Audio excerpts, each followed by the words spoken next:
Good morning. You are listening to National Real Estate Auction Radio. I am your host, Doug Dennison, and we are broadcasting from beautiful St. Augustine, Florida, the nation's oldest city at WFOY 1240 AM studios. Through the power of the internet, this program is being streamed worldwide on 1240news.com. The show will also be archived on RowAuctions.com as they are the host of this program. Additionally, this show will be posted on YouTube.com. We're going to be talking about real estate auctions, past auctions, upcoming auctions, different real estate markets across the country. We've got a lot of topics today. To help us out, I've got a great friend that's going to be calling in. Haven't seen her in a while, and let's get right to it. Good morning. You're on the air. Hi there, it's Dolores. Dolores, well, how are you? I'm fine. Thank you so much for calling in. I was just kind of getting into introducing you, and all I got was a great friend. So you're going to have to help me. Where are you from? What do you do? Tell us a little bit about yourself. Well, I'm in South Florida right now, and I live in the Palm Beach area. But originally, of course, I'm from Canada. I think you already know that. And right now, or for the past 3 years, I've been a national speaker for an educational and marketing firm. That's actually that's in Austin. So I lived there for 2 years, and I just got back home. I live here now. Well, great. Well, tell us again. This is Dolores Roth. She's the certified master instructor. Real estate VIP guru as far as I'm concerned. And it's, is it pronounced Scharfen Institute in Austin, Texas? It is. Yes, it is. It's the Scharfen Institute. Tell me about the Scharfen Institute, if you will. It started off but with real estate courses, and of course our first and our signature course is Certified Distressed Property Expert, which is... we have trained 40,000 agents nationwide. Whoa! It's the fastest rising designation in the real estate industry, and we do about 300 courses a year. So we're all over the country teaching agents how to work with banks. It's a 2-day course, how to work with banks to help homeowners avoid foreclosure and be able to leave the home with dignity. Well, that's very, very good. It's funny. Of course, you and I worked together in Boynton Beach many years ago, and I was able to hire you. You made me look great as always, and you rose right up the ranks. I was the office head, and you were the number 2 person, and did an unbelievable job.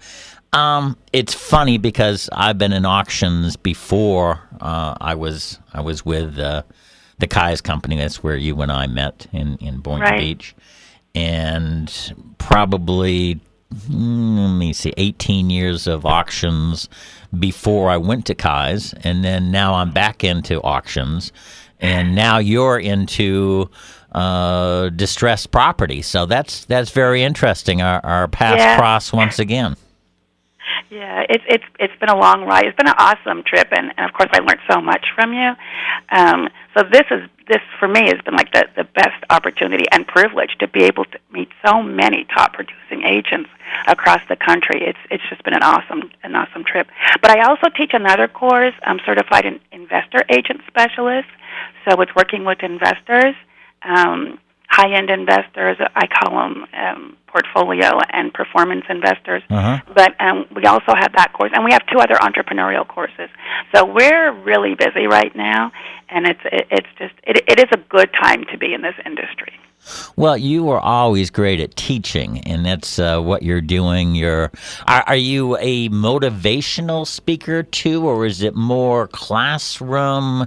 Learn how to do this. A little bit of both. What am I going to do if I come to your class? It is a little bit of both. It actually teaches you the psyche of the homeowner and what they're going through, and motivates the agents to be able to get out there and work with these homeowners, to find them first, because they're all kind of like, you get served foreclosure papers, you hide under the kitchen table, and you don't want anyone to know what's going on in your situation. Yep. So I was dealing with that, Homer, and also dealing with investors who, spec investors who probably shouldn't have invested or over-leveraged the way they did during that, when that bubble was going on. So it's also working with them so that they don't walk away and ruin their credit. It's motivational to get the agents to. I always joke that agents go into the office and aggressively wait for the phone to ring. They don't really get out and do anything. So it's kind of get them motivated. So by the time they leave on the second day, they are raring to go. And we give them all the tools. And then we have monthly webinars to keep them up to speed with what's going on in the industry. Is it how does a person deal with you? Do they sign up for a class, a conference? Do they buy webinars? How do I get a hold of you so that I can learn what to do? Because, as a real estate person, I mean, in great times, it's pretty easy. And you just go out there and you get listings and you find buyers but it's the real pros who know how to work in good times and bad times. So how do people contact Sharfin and you to learn about what you guys do and what you can teach me? Most of our promotion is word of mouth. We work very closely with every realtor association in the country, and there's, thousands of them. So we get invited in by either top agencies like the Caldwell Bankers, the Watson Realty. I was just on the phone with the president of Watson, 30 minutes ago. So we get invited in. They've heard about us or they've seen one of us. And initially we would go to conventions like the National Association of Realtors Convention and then state conventions. So I still I still work on or speak on panels at most associations' conferences. So a lot of that comes from there. And then, of course, they contact our company and they book with us. And so you've got some frequent flyer miles. I do. I actually had 50 classes last year, so I don't even know how many trips that was. Wow. So I've been home for the last 2 weeks because of the holiday and a week off, but I get back on the road, and I'm typically gone. I'm home every month for about 4 or 5 days. Okay, so from hotel to hotel, conference room to I lived that before you and I met and we did our real estate thing. You were always number one, a top producer, but also a leader and a manager. What do you look for when you're looking for a real estate agent? What are the qualities that make a successful real estate person? Wow, I learned all that from you. I think what I look for is someone who stays abreast of what's going on or always one step ahead, so they know what direction the wind is going, because you do get kind of set in your ways. You mentioned that a good real estate agent can make it through all the different cycles, but it's being able to be able to work closely with homeowners, buyers, and sellers, to give them to take the time up front to inform and educate them, and then to be able to help them through the process. To me, education is key. So you learn from every transaction, you learn from industry courses, and you learn from your peers. You learn from everyone. And I think that's why I'm so passionate about getting out and sharing that information with other agents, that it's an awesome industry. It really is.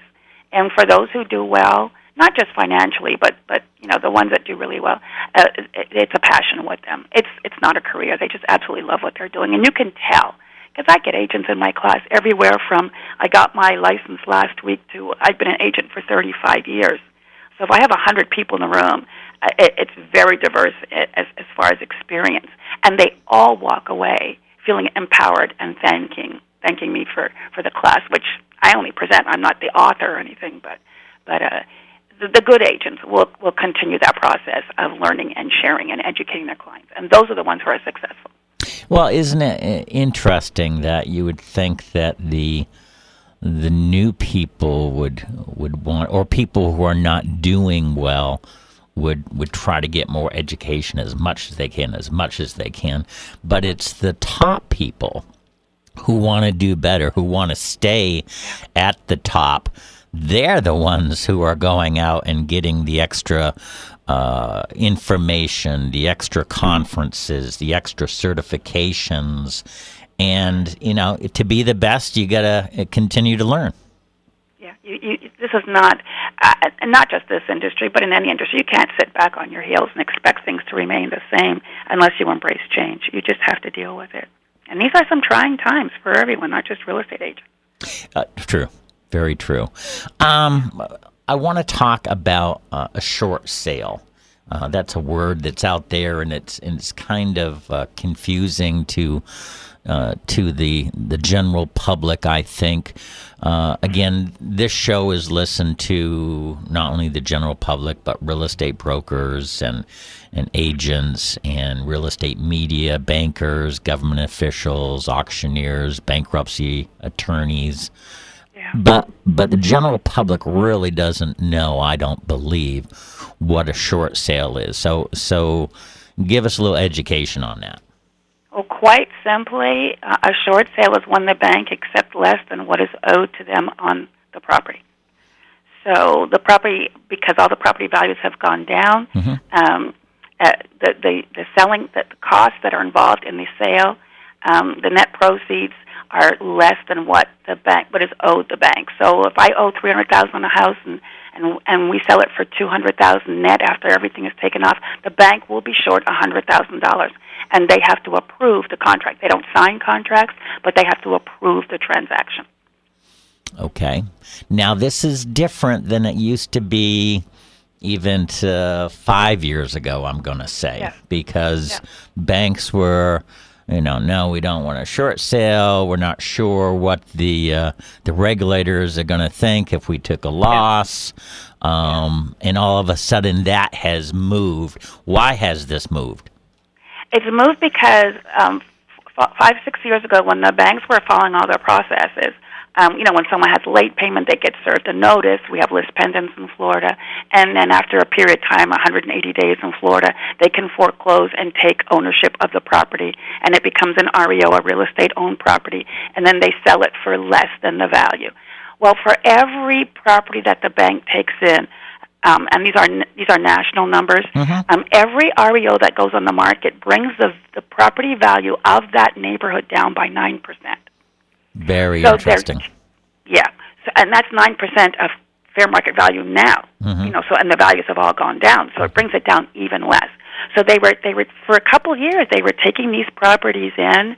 I was an REO agent, in 2005, 6, and 7, and we were taking these properties in and we're reselling them for about maybe 50, 60 cents on the dollar. Yeah. So they were not only taking in the properties and tying up the bank's money, which they need because that's how they make money. They were tying up the money, one, by taking in the property and managing the property.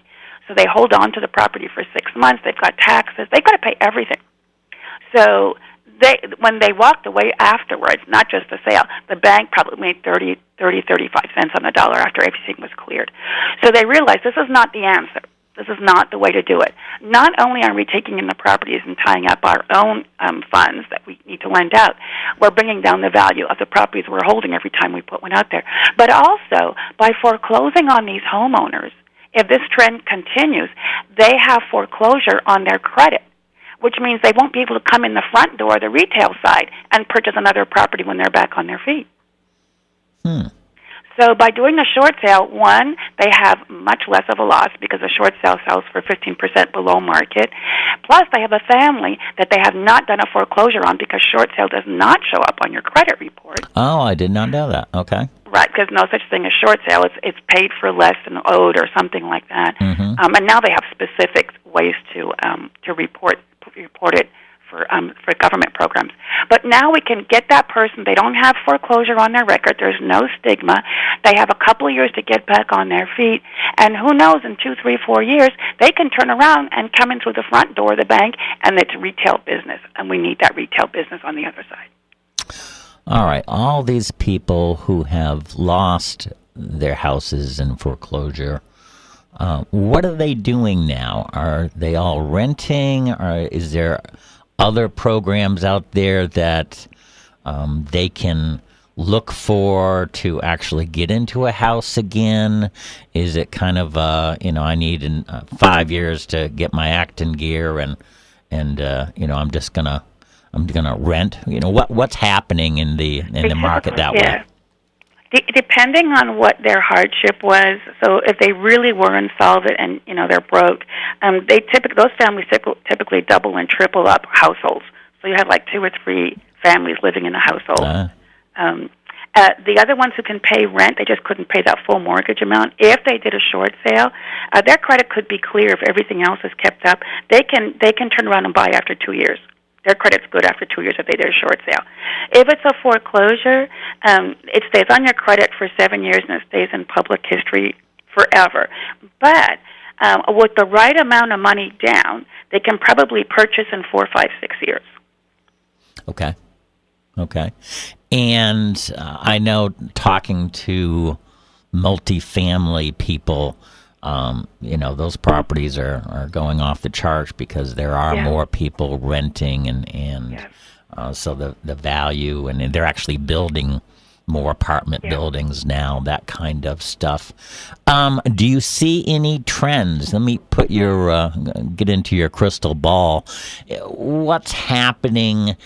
Do you see a move progressing? Is the bubble still there?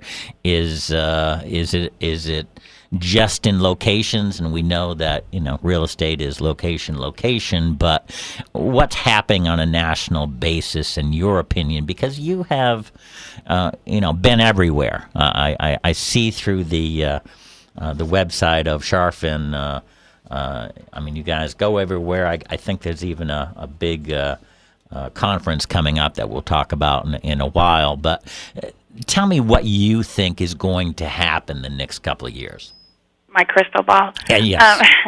So right now, every market, every area of the country is hit by distressed properties. Okay. And of course, some areas not nearly as bad as others. So California, Florida, Nevada, Arizona, of course, got hit the hardest. But they're recovering. There's low inventory being reported all over the country.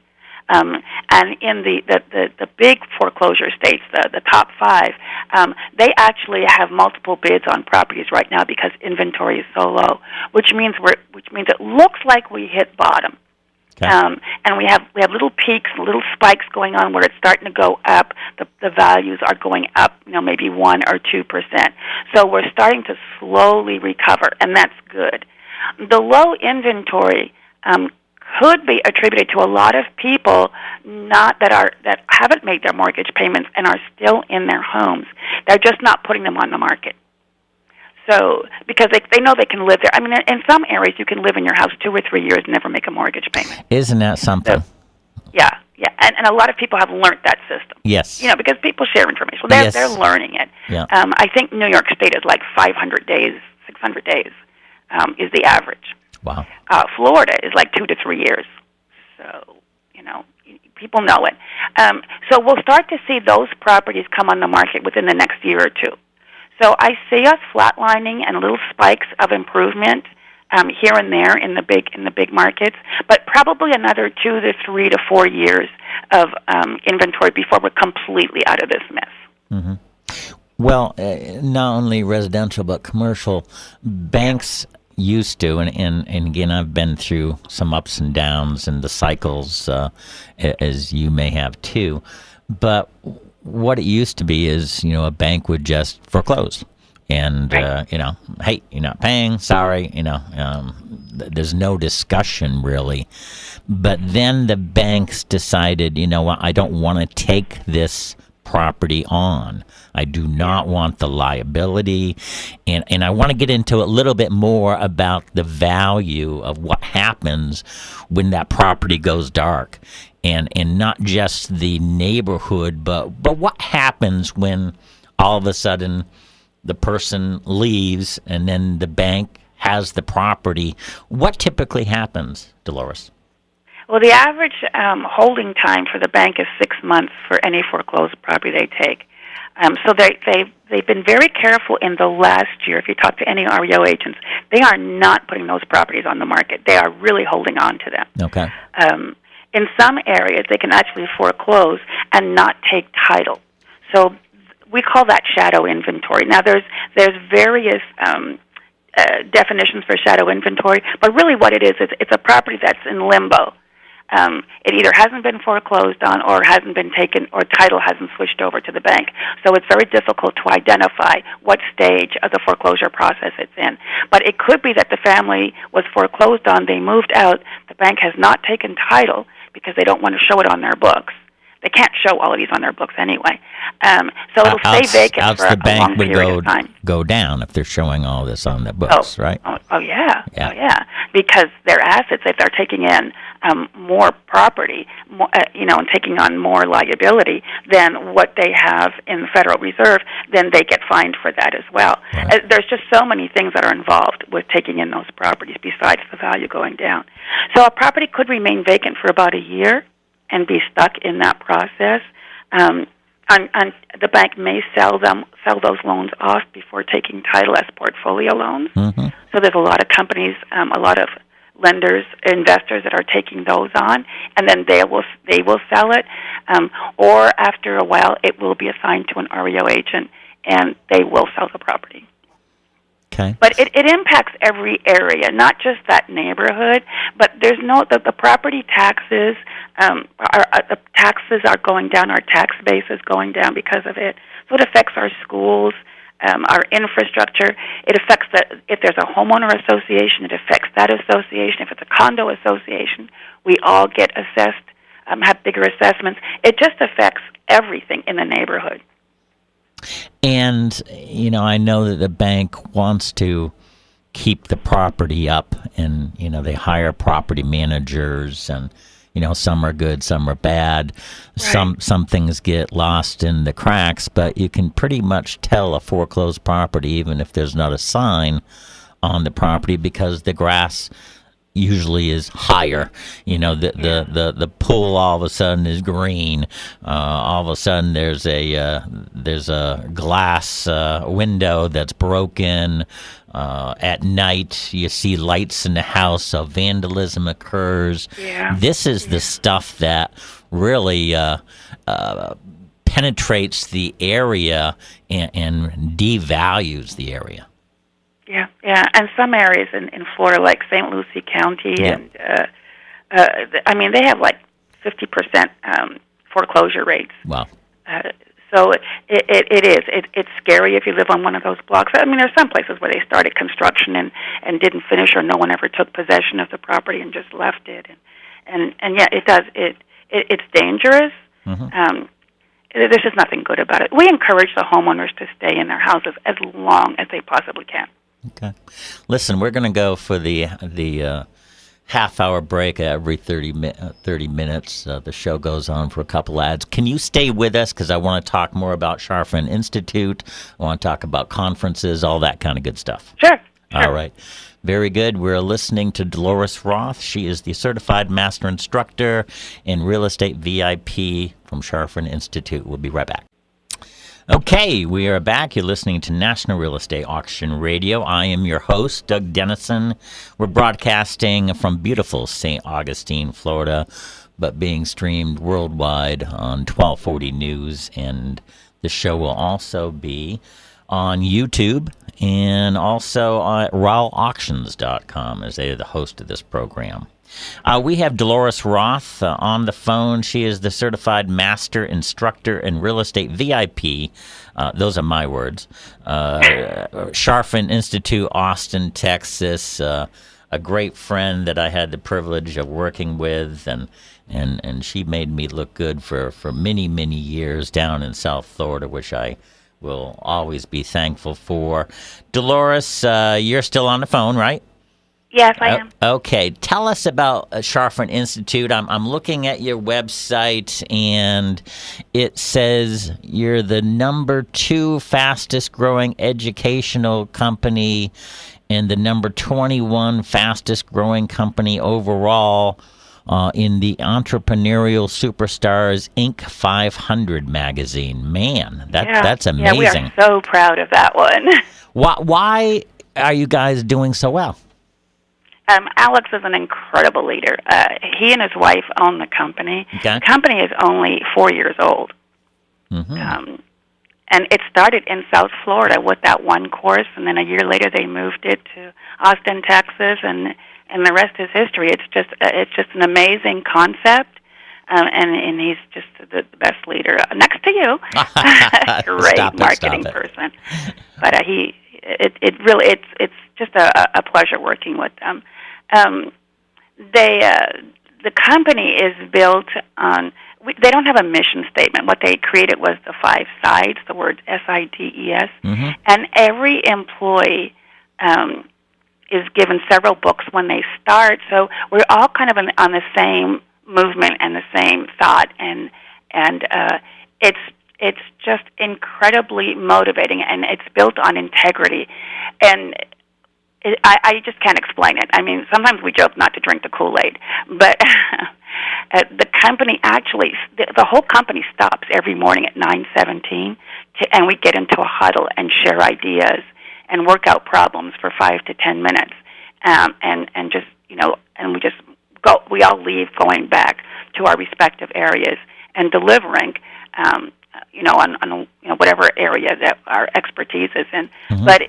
It's just amazing. It's a flat company, so the leadership is there every day. It's all hands-on, and with 80 employees, that's kind of difficult to do. But he's an amazing person. Well, that's great news. I knew you would end up at a place that is like that is motivational, that you can hone your skills to teach others. And again, you were a great teacher when we were together for, I'm going to say, 4 years in South Florida. I always saw that. I think we also have to give a little kudos to Marlene Rooks. I think she taught us both a great deal, at least me. She was amazing woman, and I've talked to her recently, and she wanted to say hi to you. Oh, she's just amazing. I have taken so much from those couple of years, and sprinkled it and shared it in all the classes and the meetings I go to. There couldn't have been a better foundation. It really, she's an amazing woman. Well, we will let her know. We'll make sure she gets the interview, and she can give us a critique later. There's a Sharfen Institute conference coming up, according to the website. Can you tell us a little bit about that? Yeah, it's July 15th to 18th, and we invite all of our members from the different courses that we have out there, and also the Sharfens own the Star Power brand, which used to be Howard Brinton. I don't know if you remember him. I do. But yeah, so he's a consultant with us, and we own that brand. So all of our members, plus the stars from Star Power, will be at this convention. We've got, it looks like 30, 40 speakers, CEOs from RE/MAX, Better Homes and Gardens. The banks will be there.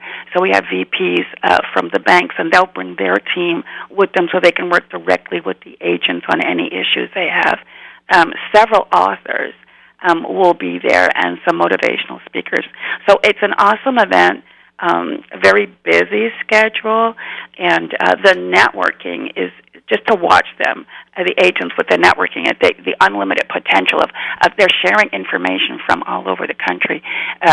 It's exciting, it's fun, it's very fast-paced, but we typically get thousands of people at those events. Is it more like an annual meeting, or is it for all your people that have been there, or are you, is it a actually inviting other people to come? Not all of our members are real estate agents. About 10%, I want to say, are title companies, attorneys, and mortgage brokers. So it's for everyone, whether they're members or not. Everyone is invited to the event. And how, before I forget, how do people get on to find out about that conference? Is there a website that people could go to? It's highlighted on all of our individual courses, and then also we have a URL called sharfenbreakthrough.com, and Breakthrough is the name of our conference. Oh, okay. Very, very good. And how many people do you expect again? We probably have a couple of thousand people there. Wow. And it's in Vegas? Las Vegas. Ah. Yeah. Planet Hollywood. Very, very nice. Well, I was going to talk to you a little bit about there is so many properties out there. Do you think it's a good thing that the banks are holding the property? Is it important to do that to protect values? What do you think about that? Well, they're not. The banks have all declared this year the year of the foreclosure, but they really don't want it to go to foreclosure. They just want to push the people over the edge so that they will do something about their situation. Okay. Because people will stay in their houses forever. Yep. So they are sending out notices, but the intent is to get the person to contact someone, either an attorney or real estate agent, to be able to handle the transaction. Because you have to have a real estate agent involved in a transaction, because that's what the banks want to work with. They have to make sure it's an arm's length transaction. So that's what they're trying to do to avoid taking ownership of these properties. They have to release the inventory that they currently own, so they're letting them out very sporadically, like only a few at a time. But everyone wants to see this over. Yes. They've got, I heard Bank of America has 4,000, just over 4,000 people working short sales. Hmm. I mean, and then what are they going to do with those people once this is over? But that's a lot of employees just dedicated to working the short sale process. So they're investing a lot of resources, time, energy, personnel, into making this work for everyone. Well, what we're seeing in the auction firm, Rowell Auctions, you talk about staff and time and effort being used by the banks. What's happening is they're looking at their portfolio and they're saying, okay, and I'm just going to do a typical, small bank. Okay, we've got 400 REO assets. Well, you know what? 300 of them are under $100,000 in value. And, but they only take out of our percentage as far as value, even though it's 300 out of 400, it may only be like 25 or 30% of the entire total value. So what banks are doing that we've seen in the last 6 months, and the regulators are pushing them, they're saying, you need to sell these quickly. Not just houses, but small commercial properties, pieces of land.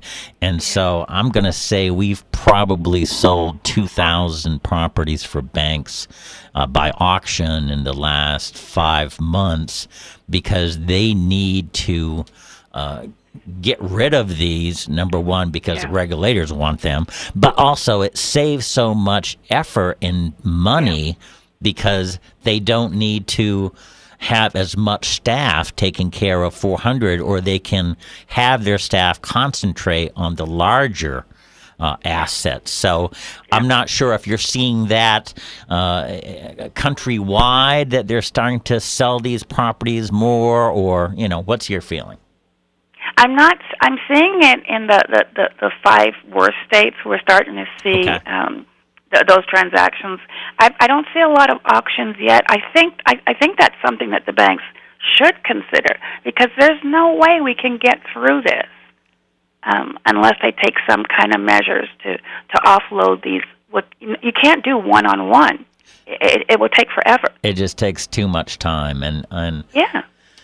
Again, I've been through several downturns, and with the Resolution Trust Corporation, I think I was the auction project manager for 5,000-6,000 properties that sold.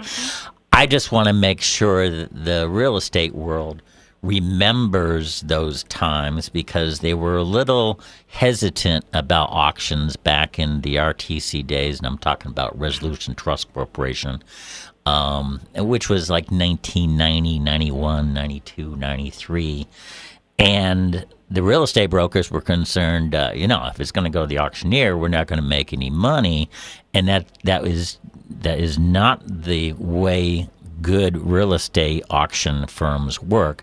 Number one, there's a whole bunch of ways real estate brokers can make money with auctions. Number one is that they can find a potential auction and refer it to an auction firm and get a referral. That's number one. Number two, they can bring buyers to auctions.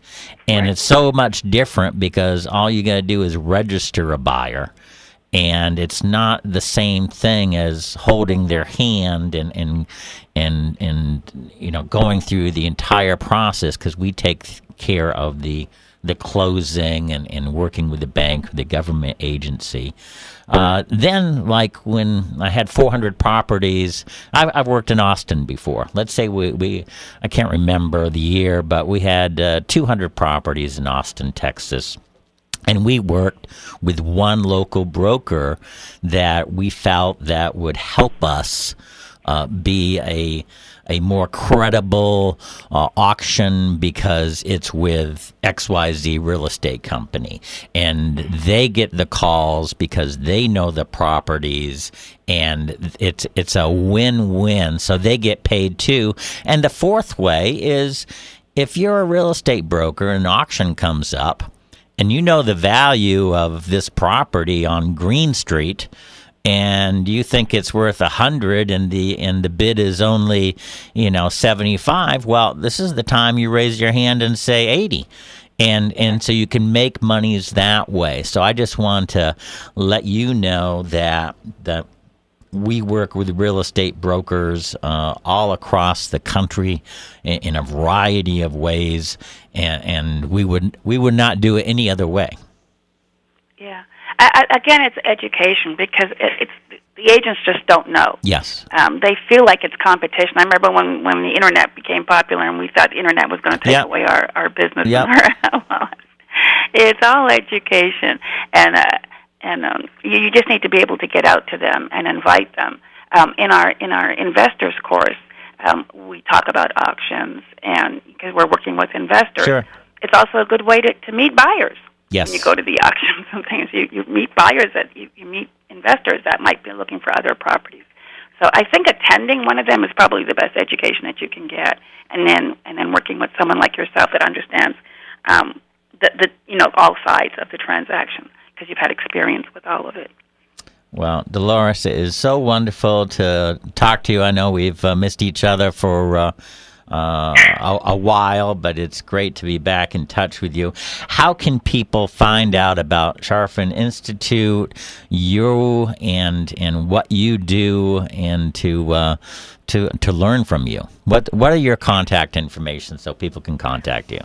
Well, the best way to contact me is through the Charfen Institute, because I'm always on the road. I'm always traveling. Right. And we have two websites and a new one coming out. So we have CDPE.com, which is Certified Distressed Property Expert.com. Mm-hmm. We have CIAS.com, Certified Investor Agent Specialist. And we have a new program that's being announced, and I don't know if Alex will be happy or not happy, but I'll talk about it because it's not going to be released until our conference. But it's called Agent GPS, and it's a course for agents and entrepreneurs to take their business to turning it into a $10 million business, and using Alex's principles and his platform on how he grew his business for real estate agents. So you're giving this show exclusive inside information. Is that what you're saying? Yeah, I just did. Well, thank you so much, Dolores. Again, you were wonderful to work with, and a true friend that we will have a relationship forever. I appreciate you coming on today, and have a wonderful weekend. Thank you, and it's totally my pleasure to be on the show. But thank you so much, and have a great weekend. You bet. Take care now. Okay, bye.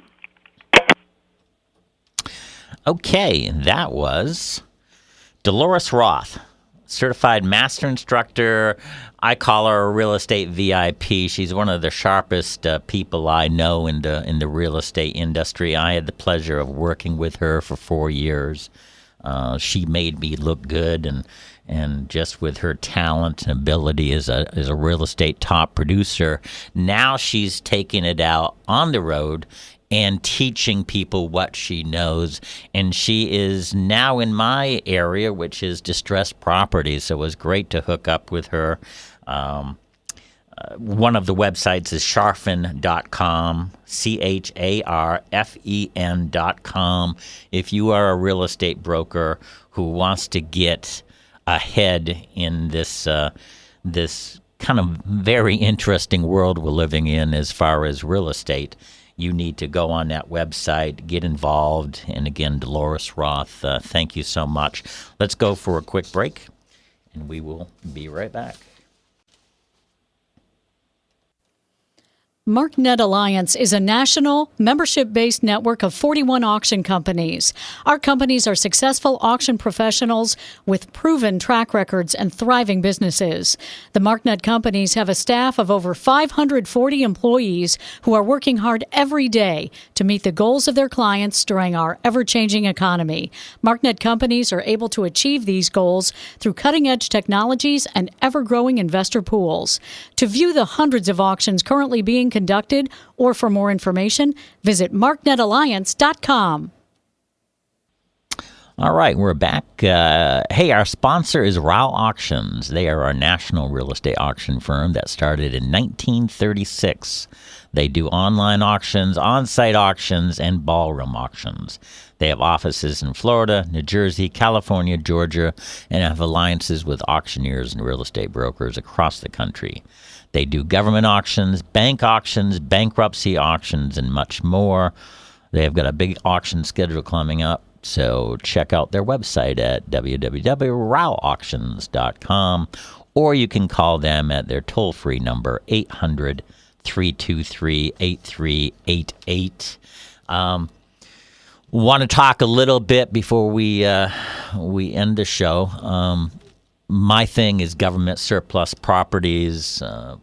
As I stated with Dolores, sold 6,000 properties with the Resolution Trust Corporation through auctions. I think it's the fairest, most transparent way. There is 14,000 government properties, not houses, because that's, more Fannie Mae and Freddie Mac, but just government surplus properties that the U.S. government has determined that these are not needed. We don't want them. We don't have a plan for them. We don't use them. And as Dolores had said, properties that are vacant go way down in value, and they really hurt the value of the area properties. And so I am trying to get as much information and much support as possible in having the government sell these government surplus properties. Congressman Jeff Denham, who is congressman from California, had a bill that he got passed. It's H.R. 1734.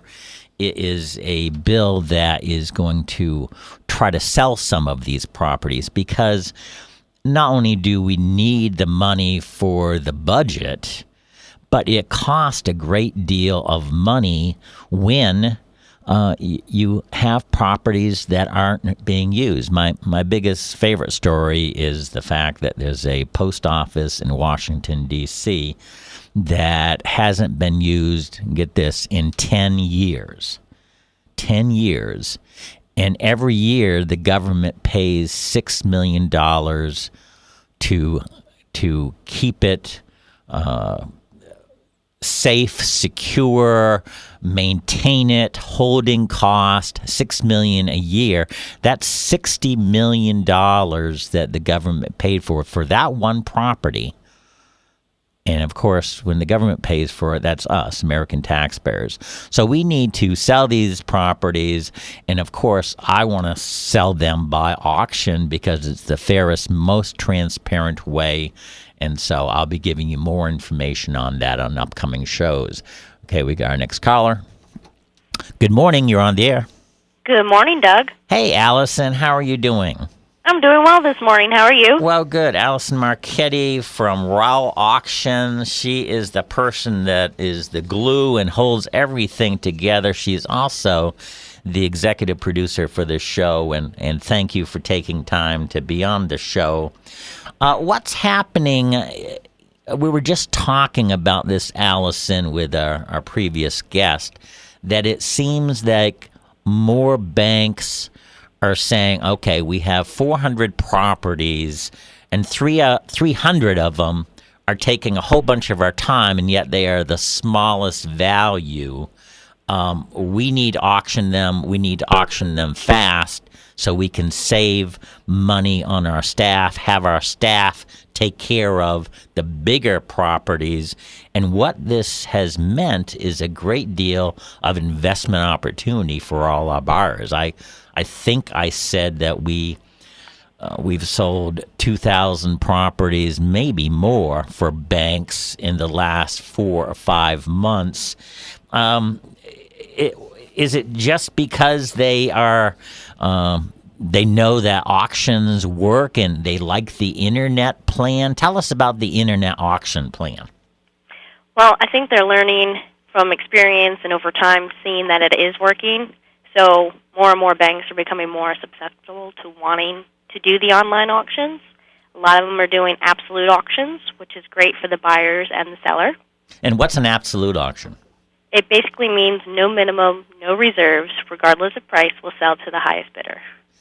And that's scary for a seller, but if you show them past results and all our reference letters and what properties sold for that were absolute compared to not being absolute, that's when they buy into the process. Because if it's an absolute property, you're going to get everybody that's interested in that property out there because they know there's no tomorrow. They know they need to do their research. They've got to get a check and take the time and raise their hand or go on the internet. And if it's not absolute, they're not really sure if they're going to sell, so they wonder if it's worth their time. Is that kind of it? Absolutely. Yes, it is. They know that they have to go ahead and do it now or they will not get a chance later. No tomorrow. Mm-hmm. Okay, on the internet side, is it easy? Because a lot of people are a little afraid of the computers and internet and all that kind of stuff. And what if I do something wrong and I bid on the wrong property or whatever? How do they figure that out as a novice? Well, generally when we have our auctions, they're up for bidding several days prior to the ending date and time. Okay. So that gives people a chance to go in and maybe place a pre-bid, like a test bid, to go ahead and get themselves comfortable with the bidding process. Also, we have information on how to bid and videos on how to bid that they can watch to feel more comfortable. They can also call me. I'd be happy to walk them through and help them with any kind of bidding or questions. What would your number be? It's 800-323-8388. So if I went on the website and still wasn't sure exactly, I could call Allison Marchetti at Roth Auctions, and she would help me. Absolutely. That's wonderful. Allison, tell us also about the fact that it seems like bankruptcy auctions are starting to be a little bit more too. In fact, we should have an announcement soon about an upcoming bankruptcy auction. I think that is a movement there too. And of course, it's the auctions are the fairest and most transparent way to do business in any kind of a government or a bank-related entity. I think that's why you're getting so much success, Allison. I agree. It's out in the open. It's public to everybody. Everybody shares the same information. It's very easily accessible. Well, more and more people are definitely going to the internet and looking for the online auctions. And when the banks see our numbers as far as number of bidders, see the number of people that win on the property information, because all the property information is right on the website, which we're about ready to end the program. What's the website and what's the 800 number? RowellAuctions.com, 800-323-8388. Allison, thank you so much for being on the show. Thank you for being a great executive producer, and you have a wonderful weekend. Take care, Doug. You bet. Bye. All right, great show. We thank Dolores Roth. We thank Allison Marchetti. I will be talking about more government surplus properties next week. And again, have a good weekend, everyone.